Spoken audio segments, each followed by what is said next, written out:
Bonjour à tous, ravi de vous retrouver sur Public Sénat pour suivre dans un instant les débats des sénateurs autour du projet de loi sur la liberté de création. Un texte qui a été défendu jusqu'à hier encore par l'ancienne ministre de la Culture, Fleur Pellerin, mais depuis le remaniement est passé par là et c'est donc l'occasion d'entendre pour la première fois dans l'hémicycle la nouvelle ministre de la Culture, Audrey Azoulay. Audrey Azoulay qui est d'ailleurs issue de la même promotion à l'ENA que Fleur Pellerin et qui était jusqu'ici conseillère culture et communication à l'Élysée auprès de François Hollande. Le projet de loi du gouvernement vise à garantir la liberté de création. Il vise également à moderniser la protection du patrimoine. D'ailleurs, parmi ces mesures phares, notez qu'il y avait la création de label du cité historique, un label qui doit remplacer les périmètres de protection existants qui sont multiples.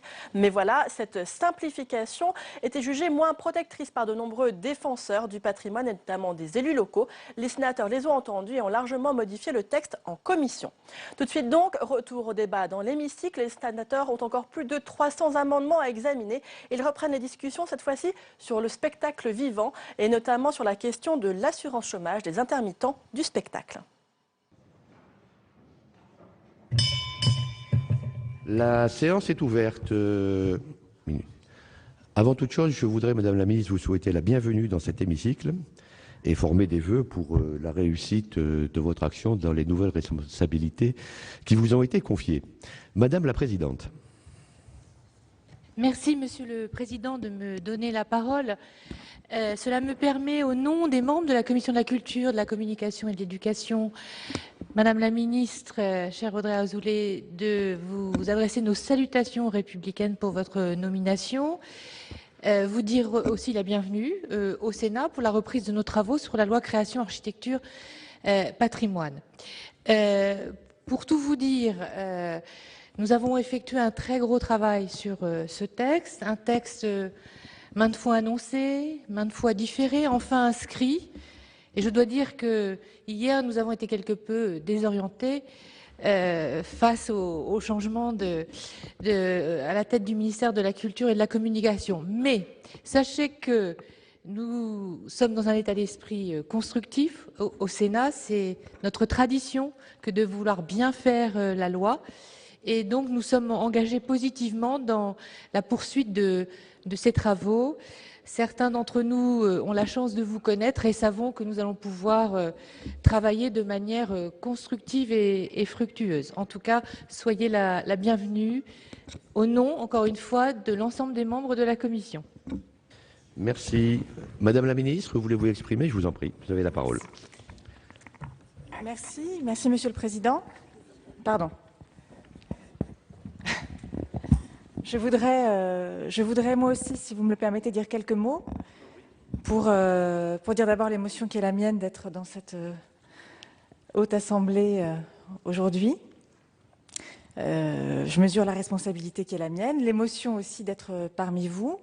Je voudrais saluer parmi vous des sénateurs que je connais bien, que j'apprécie et avec lesquels je me réjouis de travailler.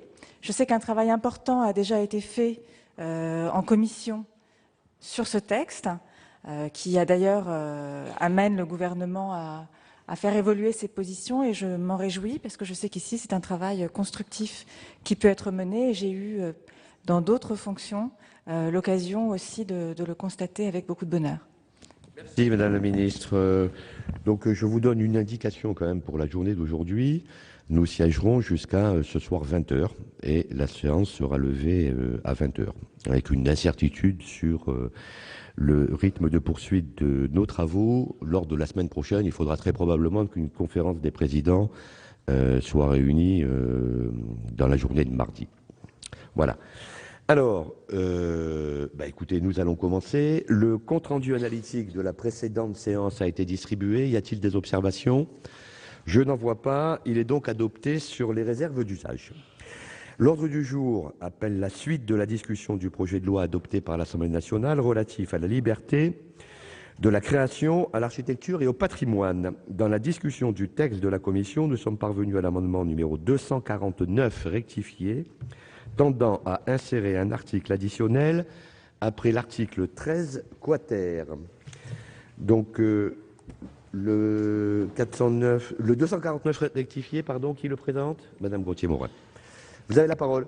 Merci, Monsieur le Président. À mon tour, je voudrais souhaiter la bienvenue à Madame la Ministre et j'espère que nous conduirons dans cet hémicycle ensemble de fructueux travaux en faveur de la culture et des arts.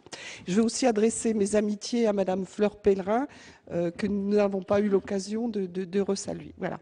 Alors, Madame la Ministre, mes chers collègues, cet amendement vise une nouvelle fois à défendre la diversité culturelle, partant d'un constat relativement simple: la concentration d'activités à la fois identiques et liées entre quelques mains conduit bien souvent à une uniformisation des contenus et donc à une mise à mal de la diversité culturelle.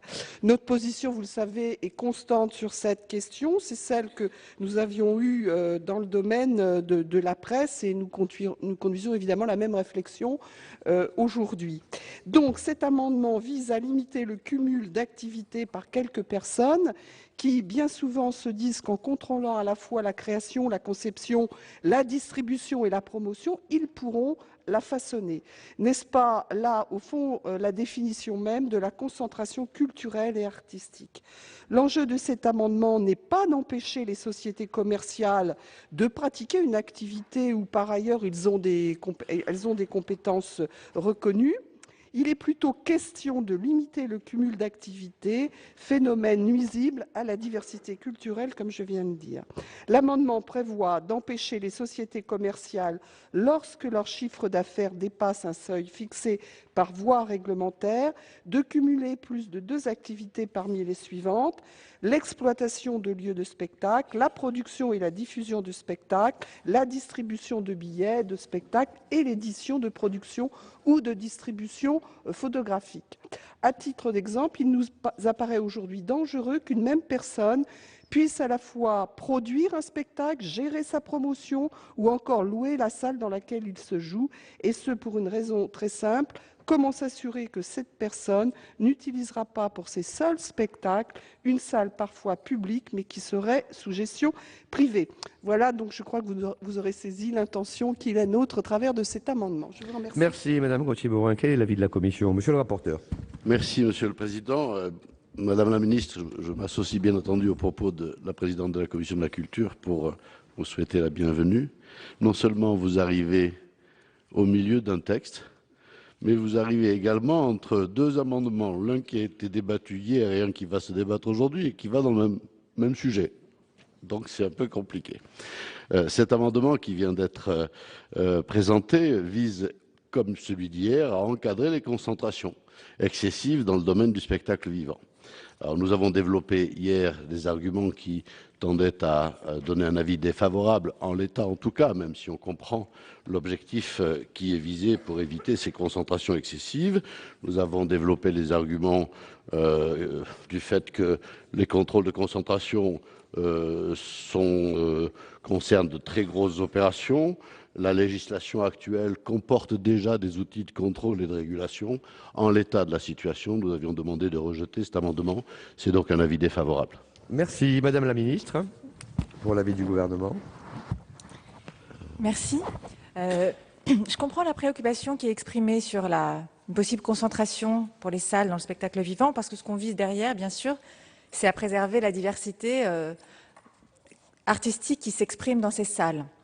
Mais comme l'a dit le rapporteur, aujourd'hui, en l'état de nos connaissances, compte tenu des dispositions de droit commun qui existent déjà, je vous propose de retirer cet amendement, ou à défaut, nous émettrions un avis défavorable, d'autant qu'il y a une étude en cours, je crois que ça a dû être mentionné déjà hier lorsque le thème a déjà été évoqué, une étude en cours au ministère de la Culture pour permettre de mieux préciser les choses. Donc, défavorable. Merci. Madame Gauthier-Morin. Écoutez, je crois qu'on a eu à plusieurs reprises l'occasion de porter cette préoccupation. Écoutez, Madame la Ministre, ça sera un cadeau de bienvenue, je le retire. Il est retiré.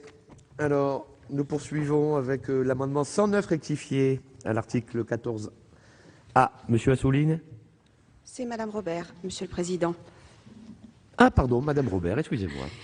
Bienvenue Madame la Ministre pour continuer à examiner ce texte. Cet amendement vise à réintégrer le dispositif supprimé lors de l'examen en commission par notre rapporteur qui, nous le savons, n'aiment pas beaucoup les rapports. Cependant, il s'agit d'un amendement important puisqu'il prévoit le rendu d'un rapport essentiel, celui sur la situation du dialogue social et de la représentativité des négociateurs professionnels du secteur du spectacle vivant et enregistré.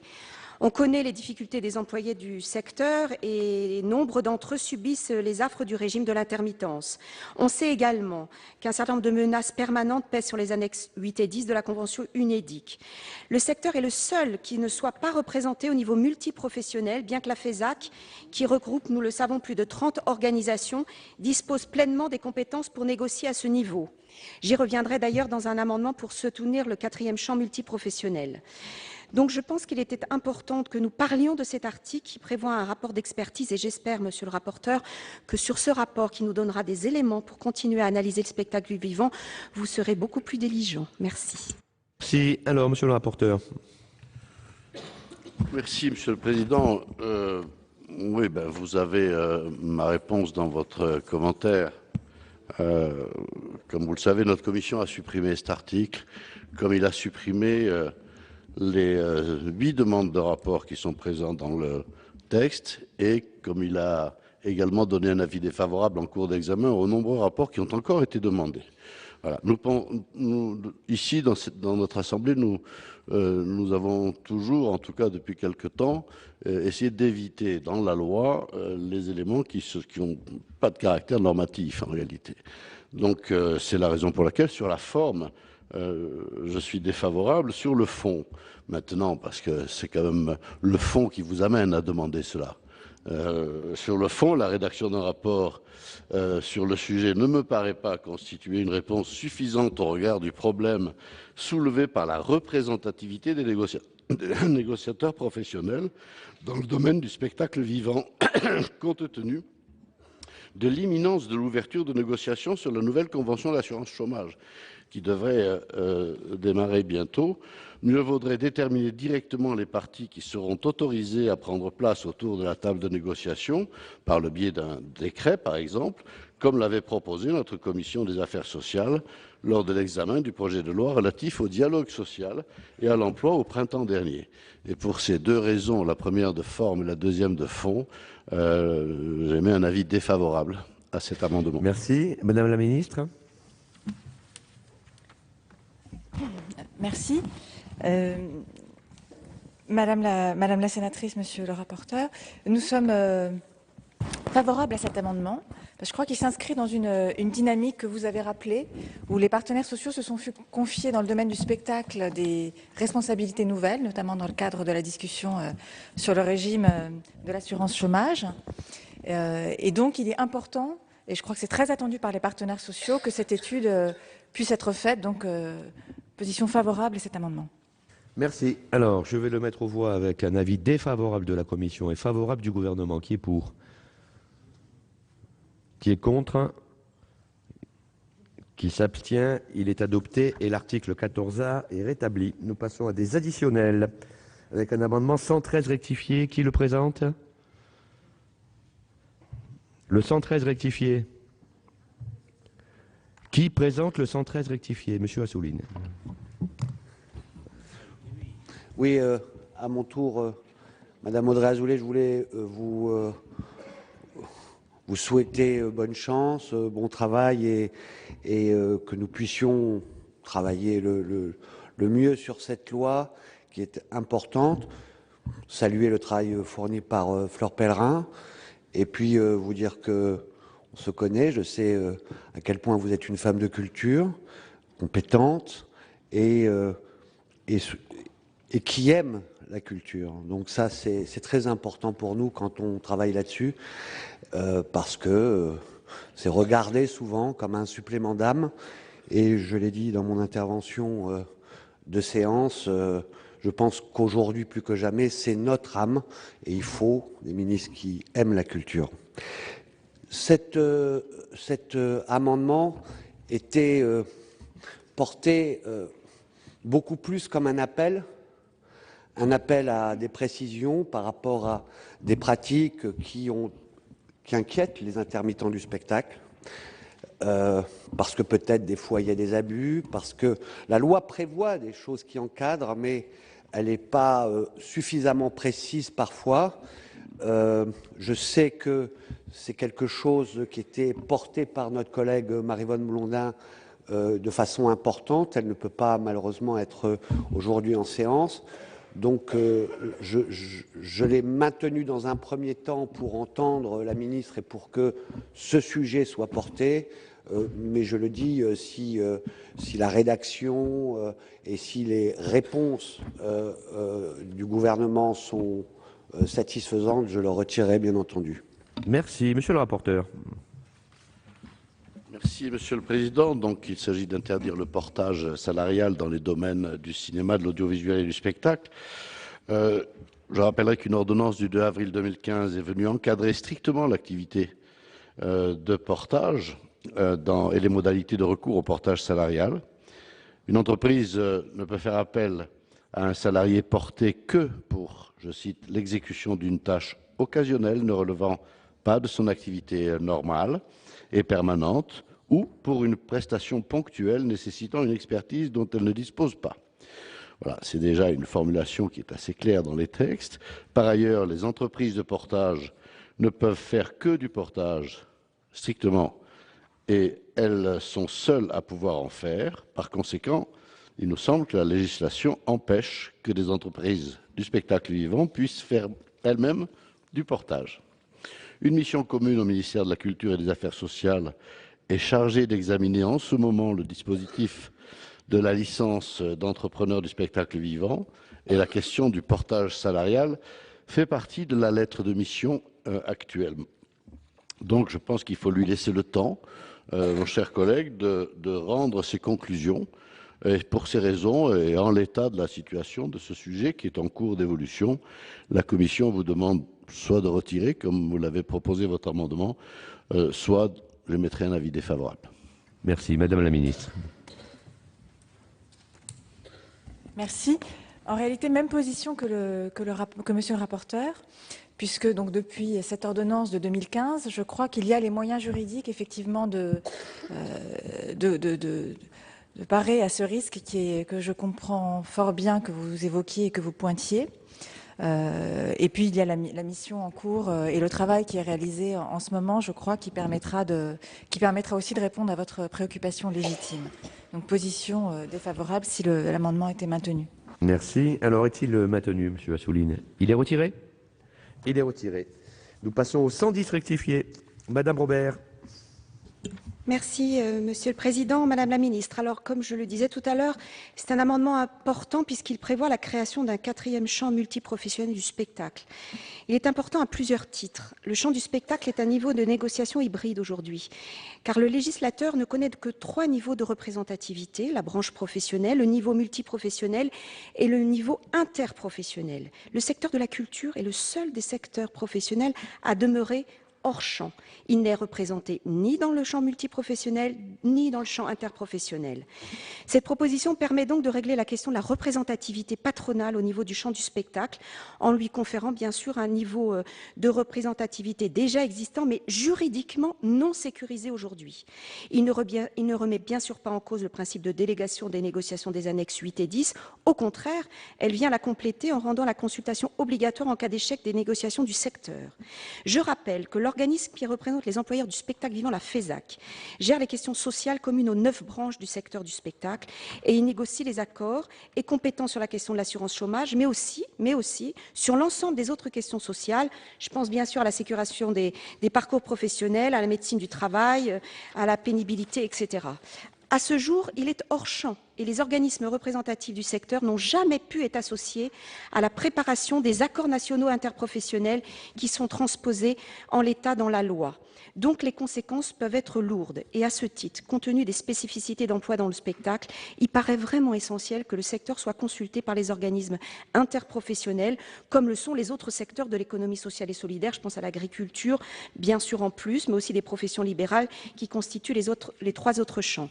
La création de ce 4e champ permettra donc aux organisations du secteur d'être associées aux discussions sur la question du financement du paritarisme, mais aussi sur le niveau de financement que pourra obtenir le secteur pour chacune des branches du spectacle. Ainsi, pour ne pas mettre en péril, vous imaginez, les équilibres financiers des partenaires sociaux. L'adoption de notre amendement octroyant une reconnaissance légale à ce champ multiprofessionnel permettrait véritablement d'asseoir les modalités d'association des partenaires sociaux représentatifs de l'ensemble du spectacle, d'une part pour la négociation des règles d'assurance chômage, mais aussi pour les questions d'ordre social. C'est un quatrième champ qui est très attendu par les professionnels et j'espère que le rapporteur et la ministre seront favorables. Merci. Merci. Monsieur le rapporteur, alors êtes-vous favorable? Merci, Monsieur le Président. Chers collègues, à plusieurs reprises pendant les auditions depuis le mois de novembre et puis en commission, nous nous sommes posé la question de savoir si toutes les demandes qui étaient formulées auprès de nous sur l'aspect social des relations syndicales étaient vraiment adaptées à ce texte dont je rappelle qu'il a pour titre « Liberté de la création, architecture et patrimoine ». Et ceci d'autant plus qu'une loi sur le dialogue social a été largement débattue et que c'eût été probablement le texte le plus adapté pour régler ces problèmes, ces sujets qui par ailleurs sont parfaitement légitimes. Et les sujets sont infinis. Donc, en l'état, vous demandez, cet amendement a déjà été rejeté en commission, vous revenez avec le même, ce que je comprends, connaissant votre opiniâtreté et votre souci d'aboutir, ce que je respecte également profondément. Cette question relève principalement du champ de la commission des affaires sociales, que nous avons d'ailleurs consulté à ce sujet, ce mécanisme ayant été créé par la loi de mars 2014 relative à la formation professionnelle, à l'emploi et à la démocratie sociale. Le Sénat a déjà eu l'occasion de s'exprimer contre cette proposition.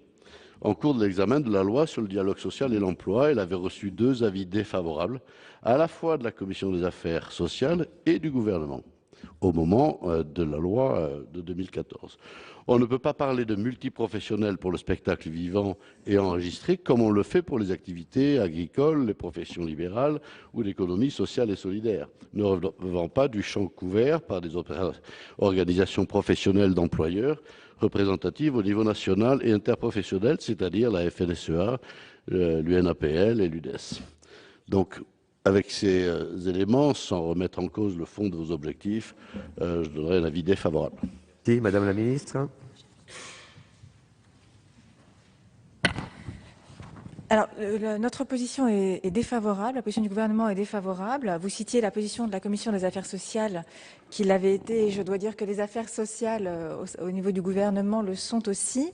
Mais je comprends votre préoccupation. Simplement, aujourd'hui, dans le mécanisme qui a été instauré pour notamment la négociation sur l'assurance chômage, on a déjà un mécanisme d'articulation entre le niveau professionnel, interprofessionnel qui est prévu. Donc ça, c'est une première réponse. Et puis, on a aussi ce rapport que vous venez de rétablir dans le texte, qui va nous permettre, je crois, de faire un état des difficultés, des avancées potentielles sur la représentativité dans le secteur du spectacle. Merci. L'amendement est maintenu, Madame Robert? Il l'est, donc je le mets aux voix avec 2 avis défavorables. Qui est pour?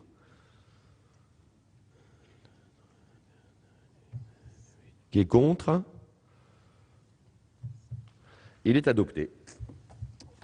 Alors, nous passons à 2 amendements en discussion commune. Le 53 rectifié terre n'est pas soutenu. Et nous en sommes au 112 rectifié. Qui le présente? Monsieur Assouline?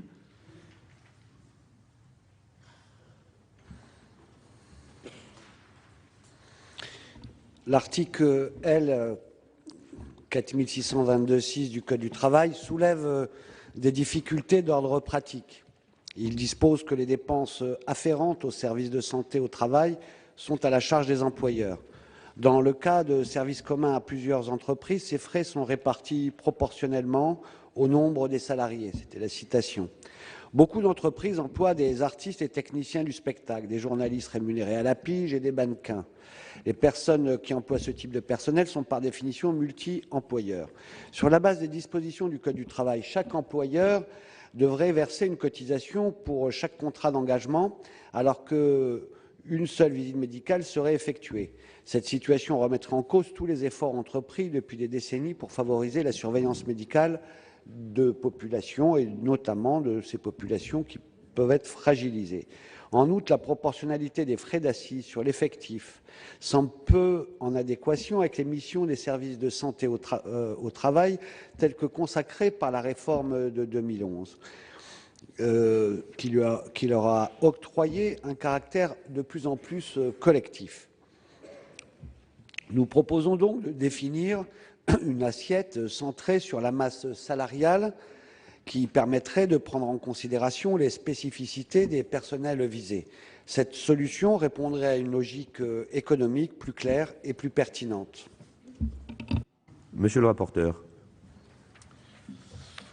Merci, Monsieur le Président. Bon, c'est un amendement, le précédent n'a pas été défendu, mais c'est le même. Il consiste donc à rendre la cotisation des maladies des employeurs proportionnellement aux différentes rémunérations des différents employeurs. Il vise donc ces deux amendements à ce que le coût d'adhésion de la médecine du travail des employeurs d'intermittents, de journalistes pigistes, de mannequins ne soit pas calculé sur la base du nombre de personnes employées au cours d'une année, mais proportionnellement à la masse salariale, c'est-à-dire au prorata des différents employeurs. Cette question relève, à notre sens, essentiellement du champ de la Commission des affaires sociales. Je voudrais cependant donner quelques éléments. Déjà, on peut s'étonner que cette question surgisse soudainement dans ce texte, alors que la rédaction de l'article L. 4622-6 du Code du travail est déjà ancienne, elle date de 2007. Ensuite, deuxième point, la réforme de la médecine du travail est aujourd'hui à l'étude. Un rapport a été rendu au gouvernement le 21 mai dernier et cette question devrait être abordée dans le projet de loi que la ministre du Travail présentera en mars prochain, tel que c'est prévu dans le calendrier. Et donc ce type de disposition y trouverait davantage sa place. Enfin, l'adoption de cet amendement ouvre la voie à des revendications multiples. Pourquoi ne pas également prévoir des dispositions similaires dans le secteur du nettoyage où la grande majorité des emplois sont à temps partiel? J'y rajouterai un argument qui n'est pas là, c'est qu'on risque aussi de faire en sorte qu'un certain nombre d'intermittents ayant plusieurs employeurs échappent au fond, pour des problèmes d'organisation, à la visite médicale obligatoire, les employeurs pouvant penser que c'est l'autre qui s'en occupe. Et donc, oui, tandis que là, ils sont quand même responsables de la veille sur leurs salariés. Voilà, donc pour toutes ces raisons, c'est un avis défavorable à cet amendement. Merci. Madame la ministre. Monsieur le sénateur, monsieur le rapporteur, avis favorable, puisque ce que vous proposez, en fait, va remédier à aujourd'hui un dispositif qui est inadapté aux pigistes, aux mannequins, aux intermittents, qui ont effectivement une multiplicité d'employeurs, et donc un régime, le régime per capita n'est pas adapté. Donc favorable à cet amendement. Très bien, je le mets aux voix avec un avis défavorable de la Commission et favorable du gouvernement. Qui est pour? Qui est contre? Qui s'abstient? Il est adopté. Le suivant, le 37 rectifié quater, n'est pas soutenu. Et nous en sommes au 171 rectifié. Madame Robert, vous avez la parole. Oui, merci, Monsieur le Président. Alors, cet amendement vise à élargir la définition des métiers d'art. En effet, celle-ci ne concerne aujourd'hui que les personnes physiques ou les dirigeants de personnes morales qui exercent une activité indépendante de production, j'ai bien dit indépendante, de création, de transformation, de conservation, de restauration du patrimoine. Il s'agit d'y intégrer également les nombreux salariés qui œuvrent dans les ateliers, manufactures ou entreprises de notre territoire et qui contribuent tout autant au rayonnement et à la transmission des métiers d'art. Je pense que nous sommes très attachés à tous ces métiers qui maillent notre territoire et le fait d'enlever le mot indépendant permettrait d'élargir cette notion de métier d'art. Merci. Merci Madame Robert. Monsieur le rapporteur.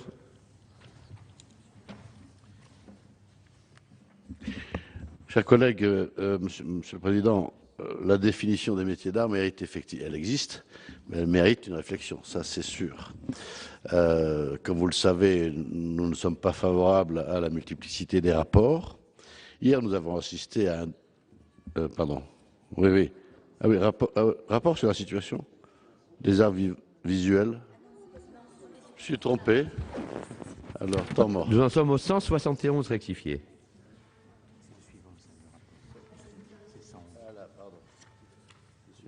Et là, apparemment, vous en êtes au 111. On avance donc sur la discussion. Ah oui, pardon, excusez-moi, c'est l'allumage au démarrage qui est un peu compliqué ce matin. Voilà, la qualité d'artisan, ah oui, c'est ça, pardon, est intrinsèquement liée à l'accomplissement d'un travail indépendant. Oui, c'est les métiers d'art, c'est ça, c'est bien ce que j'avais entendu quand même. C'est un sujet, la définition des métiers d'art. Pour l'instant, la définition ne s'adapte qu'à des personnes indépendantes ou à des entreprises, mais pas à des salariés. Le gros sujet qui est d'ailleurs introduit par un grand nombre de partenaires aujourd'hui dans ce texte, c'est de vouloir faire reconnaître parmi les métiers d'art les salariés des entreprises. Alors moi, personnellement, je crois comme nous tous ici sur ces bancs, on a bien observé que chez les salariés des entreprises manufacturières, de maroquinerie, de bijouterie, il y a là des mains d'or, des vrais artistes, vraiment, qui suscitent l'admiration de tout le monde. On a tous observé ça et on est sensible à cette intervention d'aujourd'hui. Ceci étant, il me semble qu'il est prématuré, que ça mérite un petit peu d'approfondissement. La suppression du terme indépendant ouvre la possibilité donc à tout salarié intervenant dans le domaine des métiers d'art de se prévaloir de la qualité d'artisan, quelle que soit potentiellement la nature de l'activité de son entreprise. Cette évolution est de nature à créer une certaine insécurité juridique lors de litiges opposant des artisans indépendants et des salariés dans les métiers concernés.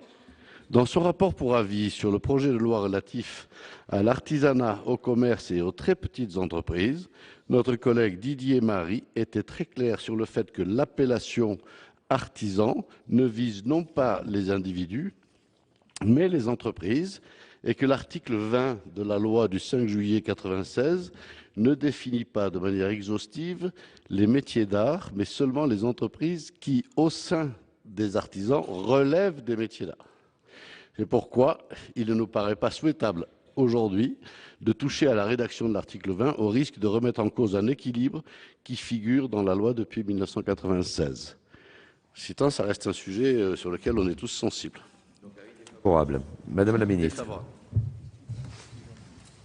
Peut-être j'aimerais commencer par dire que ces métiers d'art qu'on évoque sont une richesse extraordinaire pour la France, pas uniquement d'ailleurs dans le secteur culturel, pour la France en général. On a des savoir-faire effectivement qu'on pourrait d'ailleurs valoriser plus. Et il est vrai que la définition aujourd'hui qui est dans la loi ne couvre pas tous les cas où nous avons cette excellence pour les métiers d'art. Je pense notamment à des établissements que je connais bien comme Sèvres ou les Gobelins.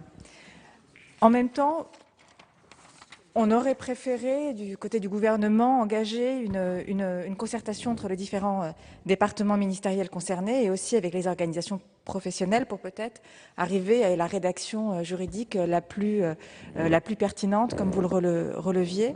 Mais compte tenu effectivement de la pertinence du sujet, je m'en remets à la sagesse de la Haute Assemblée.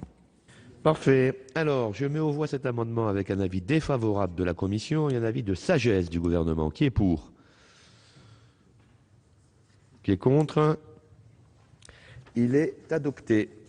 Et nous en sommes au 111 rectifié. Qui le présente? Monsieur Assouline, vous avez la parole.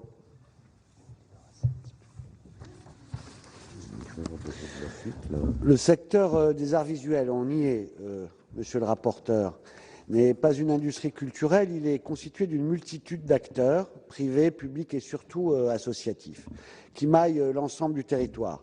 C'est ce qui fait sa force, mais aussi sa faiblesse. Il en résulte notamment que les arts visuels sont régulièrement les oubliés et les parents pauvres de toutes les politiques publiques. L'amendement adopté lors de l'examen en commission culturelle va permettre aux artistes visuels d'être rémunérés au titre de l'exploitation de leurs œuvres en ligne, et je m'en réjouis. Il en reste néanmoins beaucoup à faire, et plus particulièrement en termes de droits sociaux. Je vous avais dit, et dans mon rapport annuel sur la création, je l'ai dit aussi au cours des débats précédents, la situation sociale, de la couverture sociale, des droits sociaux de ces professions est lamentable pour un pays comme la France, et qui s'honore tant de grands artistes dans ces domaines, et depuis longtemps. D'ailleurs, c'est ce qui masque aussi la situation de la plus grande partie de ces artistes. Le public a tendance à penser que comme quelques grands noms sont connus et qu'ils doivent vivre très bien de leurs œuvres et de leurs arts, cette masse qui vit souvent sous le seuil de pauvreté est très peu regardée, et quand on regarde sa situation sociale, elle n'est pas bonne du tout. Il convient donc notamment de consolider et moderniser le régime de sécurité sociale des artistes-auteurs. C'est aujourd'hui une nécessité impérative. Dans la pratique, le droit commun n'est pas respecté, notamment par l'AGESA, qui ne collecte pas la cotisation vieillesse des assujettis. Les photographes sont toujours tenus d'exercer 3 années d'activité pour pouvoir bénéficier du régime de sécurité sociale. Parmi l'ensemble des déclarants en BNC, les artistes-auteurs sont à la fois les plus précaires et les seuls pénalisés par le calcul de leur cotisation sociale, en raison d'une majoration artificielle de leur BNC de 15%. Les artistes-auteurs paient ainsi systématiquement des cotisations sociales, y compris CSG et CRDS, sur un montant supérieur à ce qu'ils ont réellement perçu. Bon, je pourrais encore énumérer. À chaque fois, on m'a dit...